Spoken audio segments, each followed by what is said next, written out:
Hello अस्सलाम वालेकुम, welcome back to my channel Amna Nottingham. जी क्या हाल है सबकी? उम्मीद करती हूँ सब ठीक होंगे। जी सुबह का टाइम है। सबसे पहले तो नाश्ता बन रहा था, बच्चों ने स्कूल जाना था, हस्बैंड ने जाना था काम पे, और साथ में ये पिलोस पैक हो रहे थे। इधर आज हस्बैंड ही पिलो पैक कर रहे थे और मैं इनकी वीडियो बना रही थी। मेरी एक सिस्टर ने कल भी पूछा था कि आप कैसे क्या बिज़नेस करती हैं। तो सिस्टर, ये हमारा पिलोज़ का बिज़नेस है। ये हमारे अपने पिलोज़ हैं।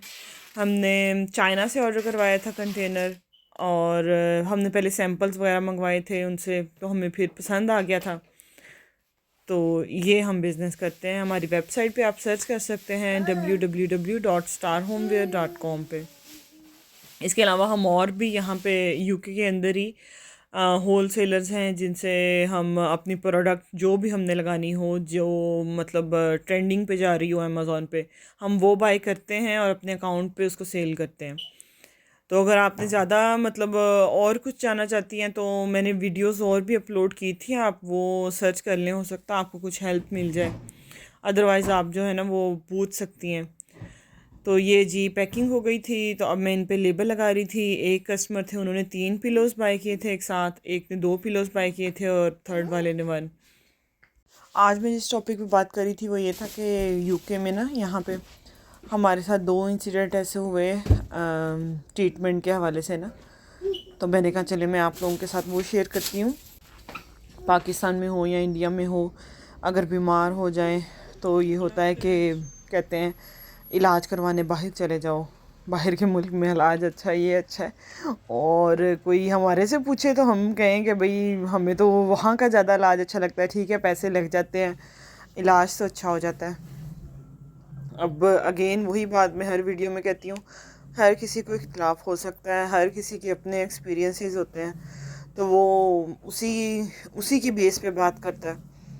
तो हमारे साथ सबसे पहला इंसिडेंट तो ये हुआ था कि मेरे हस्बैंड से ना, इनको स्नीजिंग वो यहाँ पे बिल्कुल नॉर्मल है। हे फीवर तो हर किसी को है, मुझे भी है, मेरे हस्बैंड को है, मेरे बच्चों को भी है। लेकिन हस्बैंड का तो इतना एक्सट्रीम लेवल पे था ना कि ये तकरीबन जब से यूके आए थे ऑलमोस्ट 14-15 ईयर्स से ना इनको था स्नीजिंग बहुत ज़्यादा। और ये डॉक्टर्स जो है ना, इन उन्होंने मतलब इनको 2 टैबलेट्स दी हुई थी कि आपने ये खानी है डेली बेसिस पे। तो ये खाते थे वो, लेकिन फिर भी उसके बाद खाने के बाद भी आराम नहीं आता था, बस इनका बुरा हाल था। और ये जब भी जाना अपॉइंटमेंट लेनी, आपको पता है इस चीज़ की, तो यहाँ पे मेडिसिन देते ही नहीं है, ये नॉर्मल है। फिर ये पाकिस्तान गए, वहाँ पे ना रैंडमली चेक करवाने ये अपने अब्बू को गए थे। इसी तरह वो रिलेटेड था, यही नोज़ और थ्रॉट, इसी से रिलेटेड हॉस्पिटल था। ये वहाँ पे चेकअप करवाने के लिए गए हैं अपने हस्बैंड का। तो इन्होंने कहा चलो मैं भी चेक करवा लेता हूँ कि मेरा ये इतना ज़्यादा स्नीजिंग का प्रॉब्लम है। तो उन्होंने, डॉक्टर ने ना साथ ही इनको भी चेक कर लिया सारा। इनको ना उसने कैमरा डाल के नोज़ में, या मतलब जिस तरह उसने सारा चेक किया। चेक करने के बाद ना उसने इतना अच्छे तरीके से एक्सप्लेन किया, उसने प्रॉपरली एक पेज पे ड्रॉ किया इनका नोज़, और इनको बताया कि आपकी ये जो बोन है ना ये बढ़ रही है आहिस्ता आहिस्ता, और अगर ये ब्लॉक कर देगी ना फिर तो आपको बहुत ही ज़्यादा प्रॉब्लम हो जाएगा, सांस लेने में मसला हो जाएगा। तो इसका ना हल यही है कि इसका ऑपरेट होगा। इनके अब्बू का जब उन्होंने चेक किया ना, इनके अब्बू का भी यही मसला था कि बोन बढ़ी हुई थी, लेकिन अब वो ओल्ड बहुत ज़्यादा हो गए थे, तो उन्होंने कहा कि उनका ऑपरेशन नहीं हो सकता ना, तो उनको मेडिसिन से ही मतलब आराम आएगा। तो आप जो है ना, आप मतलब यंग हैं, आप अपना ऑपरेशन करवा लें इस चीज़ का, आगे जाके ना आपको ये मतलब मुश्किल होगी। अच्छा, उनसे सारा मतलब ये पूछ के ना, ज़ाहिर बात है पाकिस्तान तो थोड़े टाइम के लिए बंदा जाता है, तो इन्होंने ना बस उनसे पूछ लिया, फिर वापस आ गए। यहाँ पे जब आए ना तो इन्होंने वापस आके, ये कोविड से पहले की बात है, फिर इन्होंने ना यहाँ पे जब वापस आए डॉक्टर को फिर बताया, जीपी गए, तो इस तरह सारा एक्सप्लेन किया ना कि मैं वहाँ गया था, तो उन्होंने इस तरह मेरा चेक किया है ना, तो उन्होंने कहा कि आपका प्रॉब्लम है। तो पहले तो डॉक्टर कहती है कि आप ना पाकिस्तान में ना तो सारे डॉक्टर्स ऐसे ही कहते हैं, वो बहुत बात को बढ़ा चढ़ा देते हैं। तो इन्होंने कहा प्लीज़ आप चेक कर लें एक दफ़ा ना। तो कहती ठीक है मैं आपका चेक कर लेती हूँ आपकी तसल्ली के लिए। अच्छा, फिर उसने भी बड़ा अच्छा दोबारा से चेक किया, इनको लटा के इनका नोज़ अच्छे तरीके से चेक किया। तो चेक करने के बाद कहती है आप सही कह रहे थे, और वो डॉक्टर भी सही था, आपकी वाकई हड्डी जो है ना वो बड़ी हुई है, तो मैं आपको हॉस्पिटल में रेफ़र कर देती हूँ। फिर इनको ना हॉस्पिटल में रेफ़र कर दिया। फिर वहाँ से इनकी अपॉइंटमेंट्स वगैरह आई डॉक्टर्स की, तो इनको ना सब ने मतलब यही डिसाइड किया कि वाकई इनका ऑपरेशन होगा, इनकी नाक की हड्डी जो है ना वो बड़ी हुई है। अच्छा जी, फिर इनके ऑपरेशन की डेट भी आ गई थी, ये टॉप पे थे कि इनका ऑपरेशन होगा, लेकिन फिर कोविड आ गया।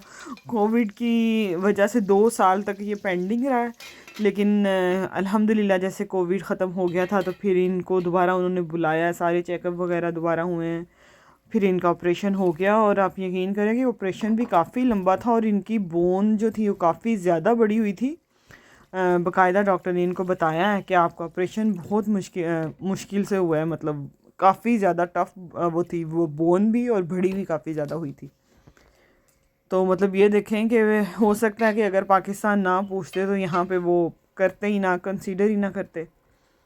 बाकी जिन जगहों में अच्छी ट्रीटमेंट है वो तो ये करते ही हैं, ट्रस्ट तो है इनके ऊपर, लेकिन मैं मतलब अपना एक्सपीरियंस आप लोगों के साथ शेयर कर रही थी। जी मेरा सालन रेडी हो गया है। अब जो हूँ मैं बिरयानी बनाने लगी थी। आज मैं फटाफट बस काम में लगी हुई थी क्योंकि मुझे सालन और खाना शाना लेके मुझे किसी के घर जाना था। एक्चुअली दूसरा इंसिडेंट मैं आप लोगों के साथ शेयर कर रही थी वो यही था। मेरी आपी हैं यहाँ पे, उनके साथ काफ़ी पुराना रिलेशन है, जैसे 10-12 साल पुराना आप कह सकते हैं, तो मैं उनको आपी कहती हूँ ना। तो उनकी आज हॉस्पिटल में एडमिट थी वो, तो उनका भी बस यही केस था कि 6-7 साल से डॉक्टर्स को कुछ समझ ही नहीं आया कि उनकी प्रॉब्लम क्या थी। पहले उनका टूथ रिमूव कर दिया, फिर उनको वैसे मेडिकेशन पे काफ़ी अर्सा रखा। वो भी जब पाकिस्तान गई उन्होंने वहाँ पे जाके अपना सारा ट्रीटमेंट करवाया, सीटी स्कैन वगैरह करवाए, न्यूरो सर्जन के काफ़ी अपॉइंटमेंट्स बनवाई।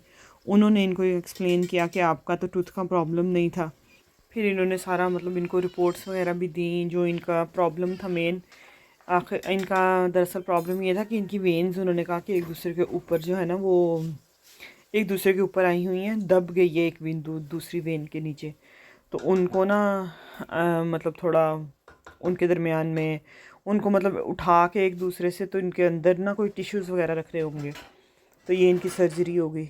अच्छा, वहाँ से फिर ये सारे डॉक्यूमेंट्स लेके इधर आ गई थी। यहाँ आके फिर इन्होंने जीपी पे पहले चेक करवाया डॉक्टर को सारा, फिर आगे इनको रेफ़र किया गया हॉस्पिटल्स में। वहाँ पे भी सारा इनकी दोबारा से सारी ट्रीटमेंट चली, सारे इनके सीटी के स्कैन्स वगैरह हुए। तो फिर एट द एंड उन्होंने भी यही इसी पॉइंट पे पहुँचे कि वाकई मतलब इनके साथ यही प्रॉब्लम है। तो आज तकरीबन 7 साल के बाद इनकी आज जो है वो सर्जरी थी। तो सब आप लोग दुआ कीजिएगा कि माशाल्लाह से वो ठीक हों और खैरियत से अपने घर वापस आएँ। मैं आपको अपडेट करती रहूँगी इंशाल्लाह। तो अब जो है मैं देखें बिरयानी बना रही थी। मेरे हस्बैंड ने एक बात बताई थी, कहते मेरा दोस्त था उसकी ना कफ़ नहीं ठीक हो रही थी। इनके दोस्त ने इनको बताया ना, कहते बहुत खांसी थी काफ़ी अरसे से, जैसे बड़ी पुरानी खांसी नहीं होते हमारे पाकिस्तान में, कहते काली खांसी बड़ी पुरानी खांसी थी उसको। तो उसने सारे काफ़ी मेडिसिन जो डॉक्टर्स देते थे काफ़ी देर से खा रहा था, फिर घरेलू टोटके भी उसने काफ़ी किए। फिर वो कहता मैंने गूगल पे सर्च की मेडिसिन ना, लेकिन वो यहाँ पे वैसे देते नहीं थे। तो ये गया है जीपी इसने अपॉइंटमेंट बनवाई ना कि मेरा ये मसला है डॉक्टर के साथ। तो यहाँ पे डॉक्टर सबसे पहले तो वही कंप्यूटर में सारा डालते हैं, फिर चेक भी करते हैं ना मेडिसिन वगैरह। तो इसने ना उसके चेक करने से पहले ही कहा कि डॉक्टर साहब मैंने ना ये गूगल पे मैंने सर्च की थी, ये मेडिसिन आप देखें। तो वो ना कहती हाँ बिल्कुल सही यही मेडिसिन है। तो उसने वही वाली मेडिसिन उसको लिख के दी। वो कहता, वो इनको बताए और हंसे कि मैं तो खुद डॉक्टर हूँ, मेरे से मेडिसिन लिया करो।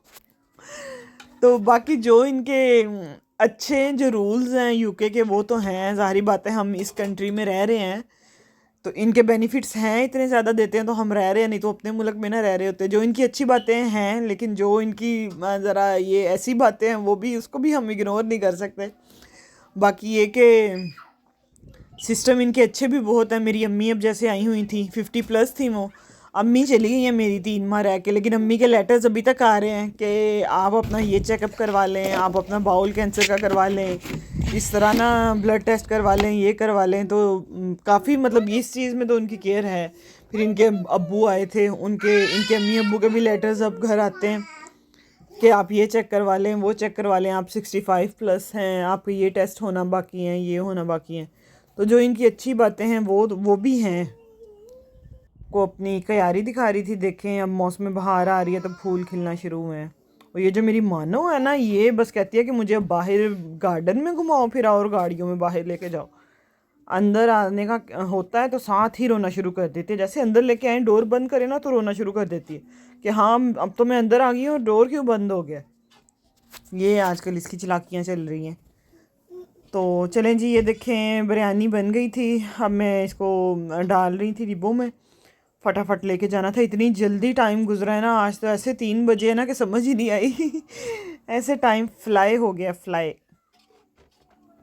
तो ये देखें मैं अब इसको डाल रही थी बॉक्सेस में। इसके बाद मैं सालन डाल लूँगी। बाद में मुझे ख्याल आया मैं रोटियां भी बना लेती हूँ। हो सकता है अगर बच्चों ने चावल वगैरह ना खाने हो तो वो रोटी खा लेंगे, तो फिर मैंने बाद में फटाफट से ना रोटियां भी बना ली थी। बाकी सबसे बड़ा बेनिफिट तो यहाँ पे ये है कि 16 इयर्स तक यहाँ पे मेडिसिन फ्री है। तो ये सबसे बड़ी सहूलत है पाकिस्तान में। तो जाओ, अगर एक दफ़ा किसी छोटे मोटे डॉक्टर के पास जाओ तो 5,000 आपका कहाँ गया पता ही नहीं चला। ये यहाँ पे सबसे बड़ी फैसिलिटी है। इसके अलावा जो लोग तो लेते हैं बेनिफिट्स वगैरह लेते हैं, उनके तो अपने कार्ड बने हुए हैं, उनकी भी मेडिसिन फ्री मिल जाती हैं। इसके अलावा जिनको स्पेशली जो डायबिटिक पेशेंट होते हैं उनकी मेडिसिन वगैरह फ्री होती हैं, कार्ड्स वगैरह बन जाते हैं। प्रेग्नेंट जो हैं उनके लिए बड़ी फैसिलिटीज़ हैं फ्री। उनका तो चले डेंटिस्ट का भी सारा फ्री हो जाता है, और वैसे भी फ्री मेडिसिन वगैरह मिल जाती हैं। जो अच्छी इनकी बातें हैं वो हैं, लेकिन ये जो डिले कर देते हैं ना बहुत ज़्यादा। अब आगे मेरी फ्रेंड है, वो चली गई है पाकिस्तान। वो लंदन में होती थी तो वो कहती थी कि वहाँ पे तो अपॉइंटमेंट लेना ही बहुत मुश्किल है।